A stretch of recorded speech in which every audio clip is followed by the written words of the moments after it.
Assalamualaikum warahmatullahi wabarakatuh.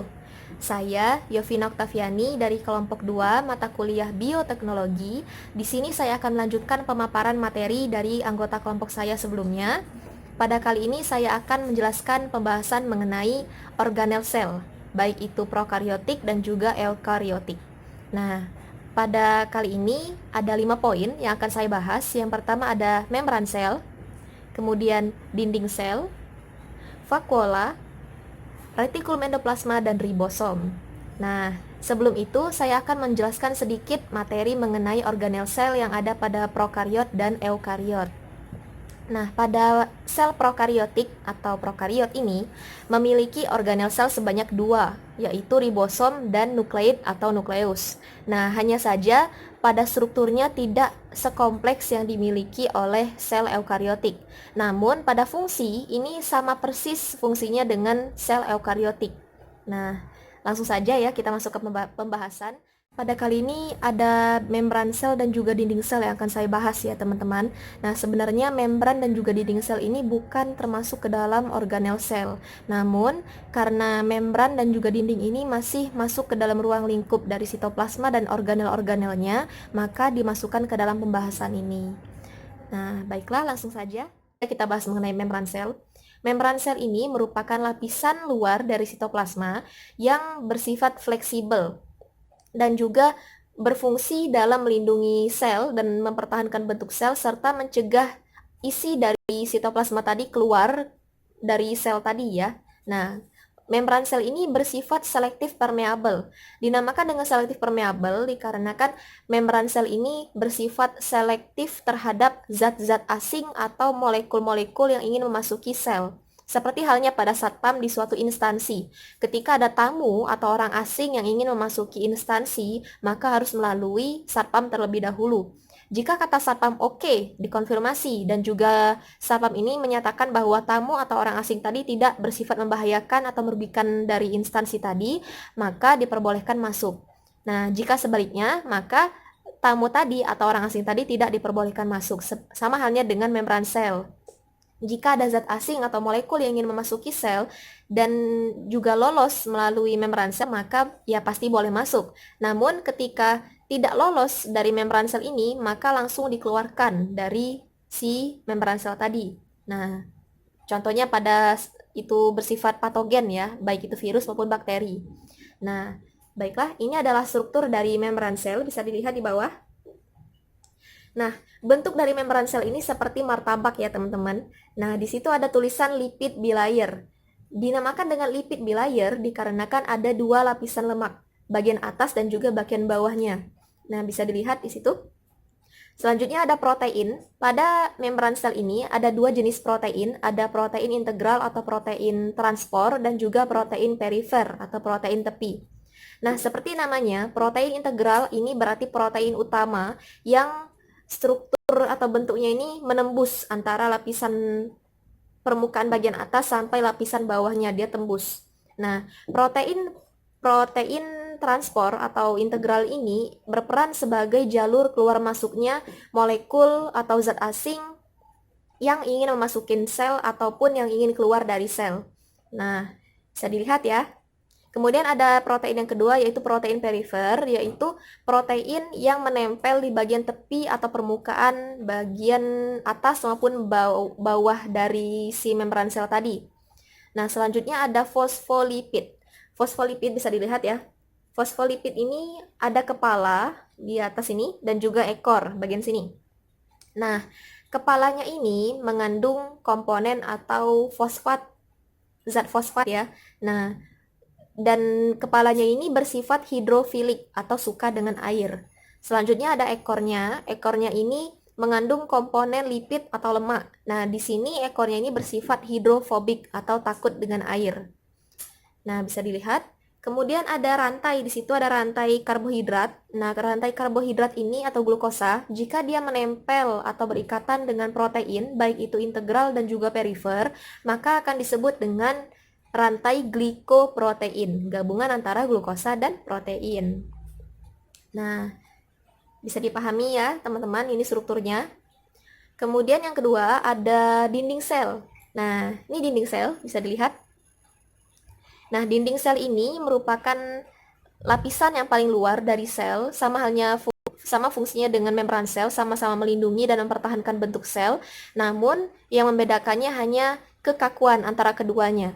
Pada membran dia fleksibel, pada dinding sel dia kaku.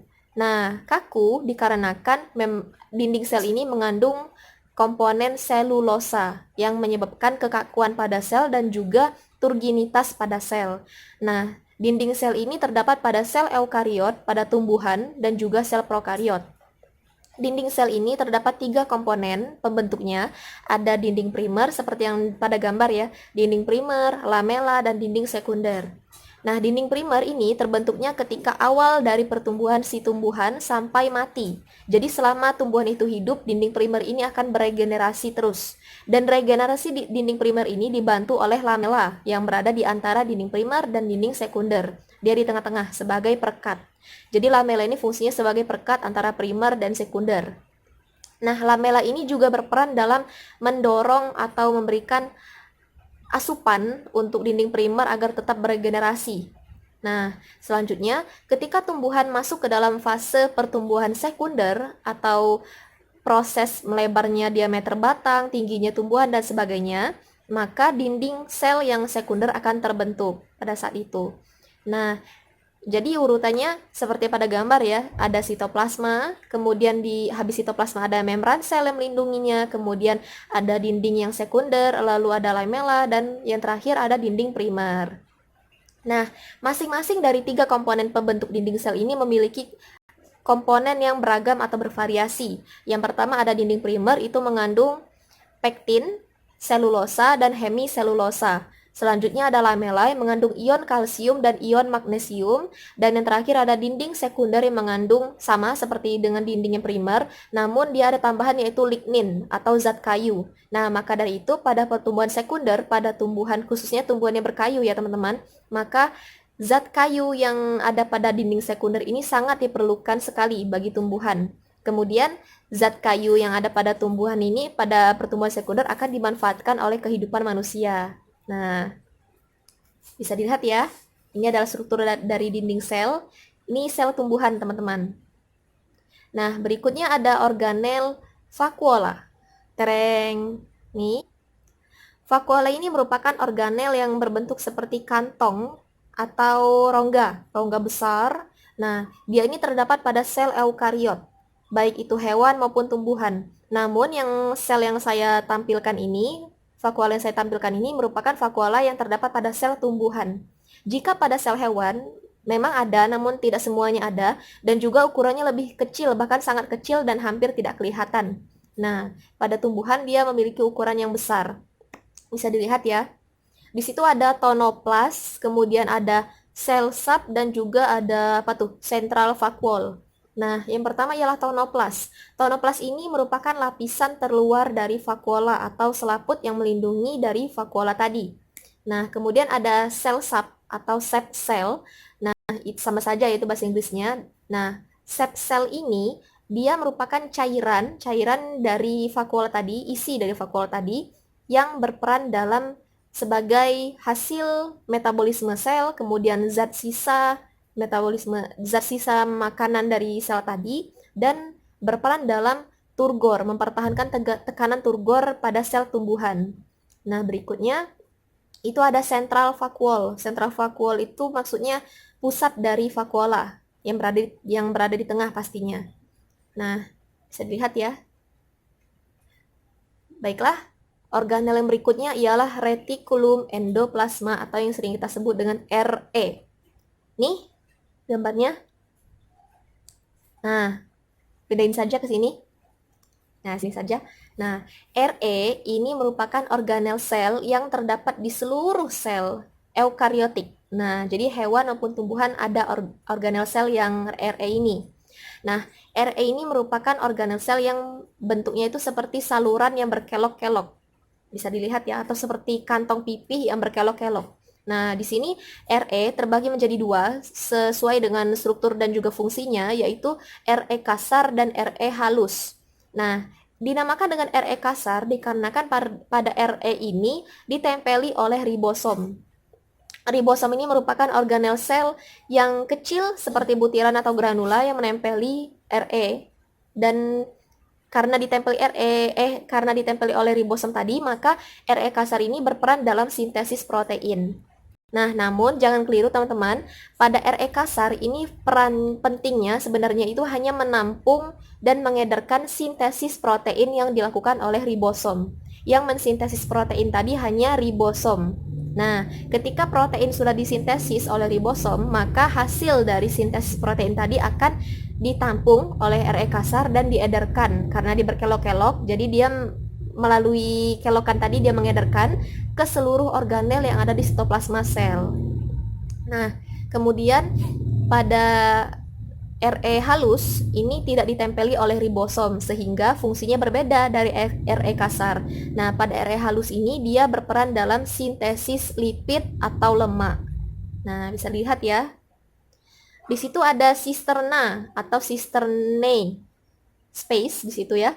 Nah, sisterna atau cisternate ini merupakan jarak atau rongga antar kelok atau kantong pipih tadi. Jadi seperti ini bentuknya.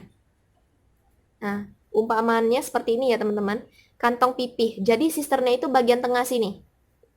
Nah, itu dinamakan dengan cisternae, cisternal space. Nah, jarak ya. Jarak atau rongga bagian sini, tengah sini antara kelok satu dengan kelok lainnya.